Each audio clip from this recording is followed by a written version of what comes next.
അർജുൻ ആയങ്കി എന്ന് പറയുന്ന ഒരു പേര് നമുക്കൊക്കെ വളരെ പരിചിതമല്ലേ? കേട്ട് കേട്ട് കേട്ട് ഒരു സ്വർണ്ണ പൊട്ടിപ്പ് കേസ്, അതുപോലെ അടിപിടി അക്രമം, വളരെ ആളുകളെ ഗുരുതരമായിട്ട് പരിക്കേൽപ്പിക്കൽ, വധശ്രമം തുടങ്ങി ഉള്ള വലിയ ഗുണ്ടാപ്പണികളും ഒക്കെ നടത്തുന്ന ചില ആളുകളുടെ പേരുണ്ട്. ആ പേരിനോടൊപ്പം കേട്ട പേരാണ് എന്നാണ് എൻ്റെ ഓർമ്മ ഈ അർജുൻ. അങ്ങനെ ഞാൻ കേട്ടേക്കുന്നത് അർജുൻ ആയങ്കി.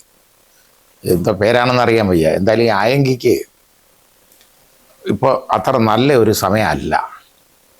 കാരണം ഈ നമ്മുടെ നിയമസഭാ ഇലക്ഷൻ്റെ വോട്ടെണ്ണുന്നതിൻ്റെ തലേ ദിവസം ഈ ആളുകളെ, ഈ കോമ്പിങ് ഓപ്പറേഷൻസിൽ ഈ ആളുകളെ, കുഴപ്പക്കാരെയൊക്കെ അറസ്റ്റ് ചെയ്യുന്ന കൂട്ടത്തിൽ ഈ അർജുൻ ആയങ്കിയെയും സംഘത്തെയും പോലീസ്, അതായത് കോതമംഗലം പോലീസ് അറസ്റ്റ് ചെയ്തു.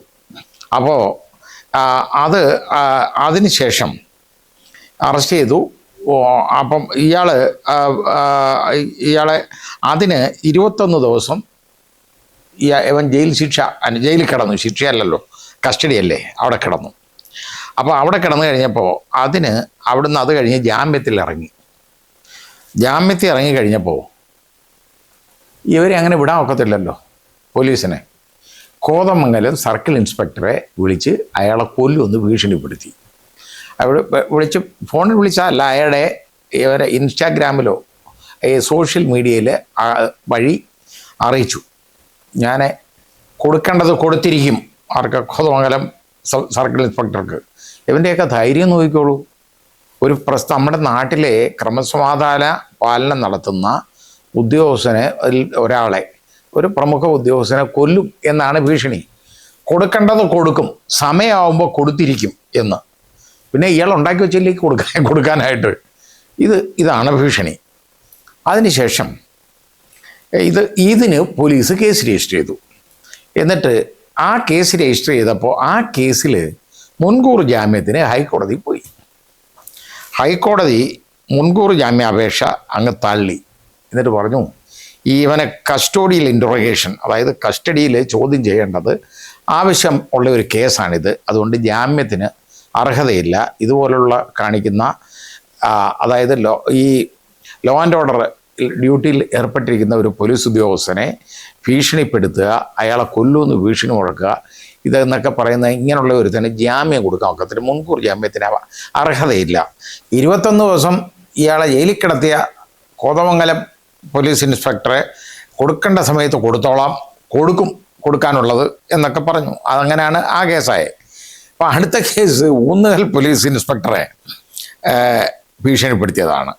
അത് എന്ന് പറഞ്ഞു കഴിഞ്ഞാൽ അതായത് ഈ ഊന്നുകൽ പോലീസ് സ്റ്റേഷൻ ഇൻസ്പെക്ടറെ, സർക്കിൾ ഇൻസ്പെക്ടറെ ഭീഷണിപ്പെടുത്തിയെന്ന് പറയുന്നത് എന്താണെന്നറിയോ?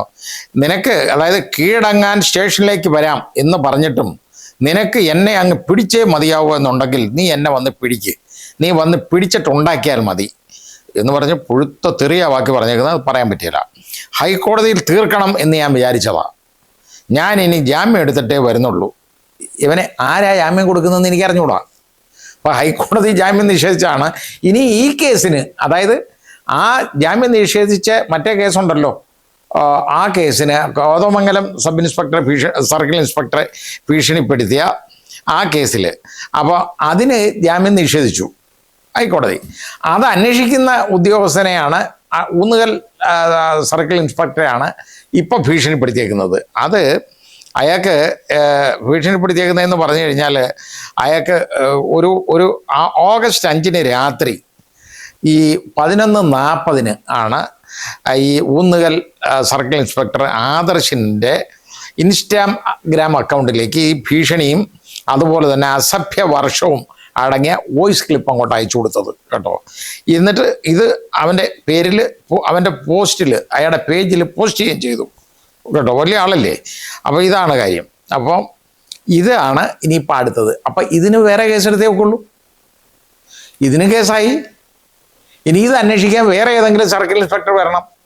കാരണം സ്വന്തമായിട്ട് അയാളെ ഭീഷണിപ്പെടുത്തിയെന്നും പറഞ്ഞ് അയാൾക്ക് തന്നെ കേസ് രജിസ്റ്റർ ചെയ്ത് അയാൾ അന്വേഷിക്കുന്നത് ശരിയായ ഒരു നടപടിയല്ല. അതുകൊണ്ടാണ് കോതമംഗലം സർക്കിൾ ഇൻസ്പെക്ടറെ ഭീഷണിപ്പെടുത്തിയ കേസ് ഊന്നുകൽ സർക്കിൾ ഇൻസ്പെക്ടർ അന്വേഷിക്കാനിടയായത്. അപ്പോൾ ഊന്നുകൽ സർക്കിൾ ഇൻസ്പെക്ടറുടെ ഇതേപോലെ ഭീഷണിപ്പെടുത്തി ഉളപ്പുഴുത്ത് തെറിയും പറഞ്ഞ് അയാളെ റെഡിയാക്കി കളയും എന്നും പറഞ്ഞാണ് ഇപ്പോൾ വന്നേക്കുന്നത്. അപ്പോൾ ഇതിന് വേറെ കേസ് വരും. ഈ കേസുണ്ട്. ഇനി ഇപ്പോൾ അതിന് ഇനി അവൻ ജാമ്യം എടുത്തിട്ടേ ചെല്ലുന്നുള്ളെന്ന്. ജാമ്യം എടുക്കണമെങ്കിൽ ഇനി സുപ്രീം കോടതിയിൽ നിന്നേ എടുക്കാൻ പറ്റൂ. ചിലപ്പോൾ അത് ഈ അർജുൻ ആയെങ്കിൽ ആയതിപ്പോൾ ചിലപ്പോൾ കിട്ടുമായിരിക്കും, നമുക്കറിഞ്ഞൂടാ. സാധാരണഗതി ഇതിന് ജാമ്യം കിട്ടത്തില്ല. ഇവൻ എവിടെ നിന്ന് പോയി വാങ്ങിക്കുമെന്നുള്ളതിനെക്കുറിച്ച് എനിക്ക് അറിഞ്ഞൂടാ. ഏതായാലും ശരി, അദ്ദേഹത്തിന് ഏതായാലും ജയിലിൽ കുറച്ചാളൂടെ കിടക്കാൻ പറ്റും മിക്കവാറും. ആ രീതിയിലാണ് കാര്യങ്ങൾ പോകുന്നത്. അപ്പോൾ സംഭവം ഇങ്ങനെയാണ്. എന്തായാലും ശരി, ഇപ്പോൾ അത് പ്രശ്നമായിട്ടുണ്ട്. വീണ്ടും ബുദ്ധിമുട്ട് പോകുന്നത് വരും. അർജുൻ ആയെങ്കി എന്ന് പറയുന്ന ആൾ അവിടെ ആയെങ്കി തന്നെ നേരെ ജയിലിലോട്ട് പോകും. കാരണം അത് ഇനിയിപ്പോൾ വേറെ ആരെ ഭീഷണിപ്പെടുത്തുമെന്ന് ചോദിച്ചാൽ ഇനിയിപ്പോൾ ഹൈക്കോടതി ജഡ്ജിയായിരിക്കും അടുത്തത്. കാരണം ഇതിപ്പോൾ ഹൈക്കോടതി ജാമ്യം നിഷേധിച്ചല്ലോ. കാരണം ഇത് കസ്റ്റഡി ചോദ്യം ചെയ്യേണ്ട കേസാണ്, അല്ലാതെ ഇത് മുൻകൂർ ജാമ്യം കൊടുക്കാനുള്ള ഒരു കേസല്ല. മുൻകൂർ ജാമ്യത്തിന് ഇതിന് അർഹതയില്ല എന്നുള്ളത് ഹൈക്കോടതി ഫൈൻഡ് ചെയ്തിട്ടാണ് അവൻ്റെ മുൻകൂർ ജാമ്യാപേക്ഷ തള്ളിയത്. ആ തള്ളിക്കഴിഞ്ഞപ്പോഴാണ് പറഞ്ഞത്, ഞാൻ അങ്ങ് കീഴടങ്ങാമെന്ന് വിചാരിച്ചിരിക്കുകയായിരുന്നു. അന്നേരമാണ് അവനെക്കുറിച്ച് ഇവൻ ആരാ, ഇവനെക്കുറിച്ച് അന്വേഷിക്കാൻ പാടില്ലെന്ന്. അതാണ് ഇപ്പോൾ അവൻ്റെ പ്രശ്നം. ഞാനങ്ങ് കീഴടങ്ങാതെ ഇരിക്കുമായിരുന്നു. ഞാൻ കീഴടങ്ങാമെന്ന് വിളിച്ച് പറഞ്ഞാൽ അന്നേരമായി എന്നെക്കുറിച്ച് അന്വേഷിക്കാൻ വന്ന് നിൽക്കുന്നത്. എന്നാ നീ അങ്ങ് അന്വേഷിച്ച് ഉണ്ടാക്കിക്കോ എന്നൊക്കെ ഉള്ള മഹാവൃത്തികെട്ട വാക്കുകളാണ്, വർത്തമാനമാണ് പറഞ്ഞേക്കുന്നത്. ഇവനൊക്കെ എന്ന് പറഞ്ഞാൽ ഒരു ഗ്രേവ് ക്രിമിനൽ എന്ന് തന്നെ പറയണം. ഇങ്ങനെ ഒരു ഗ്രേവ് ക്രിമിനൽ, ഇതേപോലെ റിപ്പീറ്റഡ് ആയിട്ട് ഉള്ള ക്രൈംസ് ചെയ്യുന്നത്, ഇങ്ങനെയുള്ളവന്മാർ യഥാർത്ഥത്തിൽ ഇവനെയൊന്നും ഒരു കാരണവശാലും ഇവനൊന്നും ജാമ്യം കൊടുക്കാൻ പാടുള്ളതല്ല. ഇങ്ങനെ വധശ്രമത്തിൻ്റെ കേസിലൊക്കെ വധഭീഷണി ആണെങ്കിലും ഇവനെ ഇതിലൊന്നും ജാമ്യം കൊടുക്കാൻ പാടില്ല യഥാർത്ഥത്തിൽ. ഇതുപോലെ നമ്മുടെ ഒന്നാമത് അഡ്മിനിസ്ട്രേഷൻ ഓഫ് ജസ്റ്റിസ്, അതുപോലെ തന്നെ നമ്മുടെ നാട്ടിലെ ലോ ആൻഡ് ഓർഡർ, ഇതിനെല്ലാം ഹനിക്കുന്ന വിധത്തിൽ പെരുമാറുന്നവരാണ് ഇവനൊക്കെ. അപ്പോൾ എങ്ങനെയുള്ളവനൊന്നും ഈ ജാമ്യമൊന്നും യഥാർത്ഥത്തിൽ കിട്ടാൻ അർഹതയില്ല, കൊടുക്കാനും പാടില്ല. ഇപ്പം അവൻ വളരെ കോൺഫിഡൻറ്റാണ്. അവൻ പറയുന്നത് എന്താണെന്നറിയോ, ഇനി ജാമ്യം എടുത്തിട്ട് മതി ഞാൻ വരുന്നത് എന്ന് പറഞ്ഞാൽ ഇവരൊന്നും അവനെ പിടിക്കാൻ പാടില്ലെന്നാണ് ഇവിടുത്തെ. അപ്പം ആ വ്യവസ്ഥിതിയോടെ നമ്മുടെ നാട്ടിലെ ലോ ആൻഡ് ഓർഡർ സിസ്റ്റത്തിനോടെ പോലീസിനോടുള്ള ഇവൻ്റെ ബഹുമാനം എന്ന് ആലോചിച്ച് നോക്കിക്കോളൂ. അർജുൻ ആയെങ്കിൽ കൊള്ളാം, നന്നായിരിക്കുന്നു.